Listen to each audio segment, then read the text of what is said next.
ಪರಮ ಪೂಜ್ಯ ಶಂಕರ ಭಗವತ್ಪಾದರು ತಮ್ಮ ಕಾರ್ಯಕ್ಷೇತ್ರವನ್ನಾಗಿ ಆರಿಸಿಕೊಂಡರು. ತಮ್ಮ ಕಲ್ಪನೆಯ ಮೊಟ್ಟ ಮೊದಲ ಆಮ್ನಾಯ ಪೀಠವನ್ನು, ದಕ್ಷಿಣಾಮ್ನಾಯ ಪೀಠ ಶೃಂಗೇರಿ ಶ್ರೀ ಶಾರದಾ ಪೀಠವನ್ನು ಋಷ್ಯಶೃಂಗನ ನೆಲದಲ್ಲಿ ಸ್ಥಾಪನೆಯನ್ನು ಮಾಡಿದರು.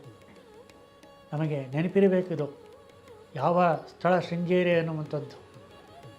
ದೇಶಕ್ಕೆ ಸಂಕಷ್ಟ ಬಂದಾಗ ಕಾಪಾಡಿದಂಥವನು ಋಷ್ಯಶೃಂಗ. ಹಾಗೆಯೇ ಭಗವತ್ಪಾದರ ಸಮಯದಲ್ಲಿ ಇಡೀ ದೇಶದಲ್ಲಿದ್ದಂತಹ ಒಂದು ಸಂಕಷ್ಟವನ್ನು ದೂರ ಮಾಡಲಿಕ್ಕೆ ಪೂಜ್ಯ ಭಗವತ್ಪಾದರು ಆರಿಸಿಕೊಂಡಂತಹ ಪುಣ್ಯ ಭೂಮಿ ಶೃಂಗೇರಿ. ಆ ಋಷ್ಯಶೃಂಗನಿಂದ ಅದಕ್ಕೆ ಶೃಂಗಗಿರಿ ಅಂತೇಳಿ ಬಂದಿದೆ. ಅಲ್ಲಿ ಋಷ್ಯಶೃಂಗ ಬೆಟ್ಟವನ್ನು ಕೂಡ ನಾವು ನೋಡ್ತೀವಿ. ಶೃಂಗೇರಿಗೆ ಹೋದಾಗ ಋಷ್ಯಶೃಂಗನ ದೇವಾಲಯವೂ ಕೂಡ ಇದೆ ಅಲ್ಲಿ ಋಷ್ಯಶೃಂಗ ಬೆಟ್ಟದಲ್ಲಿ.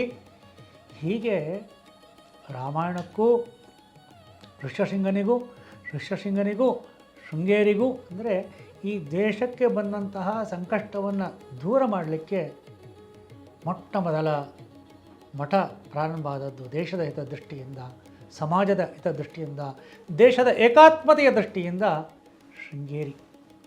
ಆ ಶೃಂಗೇರಿ ಪೀಠದ ಚಾರಿತ್ರಿಕ ಹಿನ್ನೆಲೆ ಈ ರೀತಿಯಾಗಿ ಇರುವಂಥದ್ದು.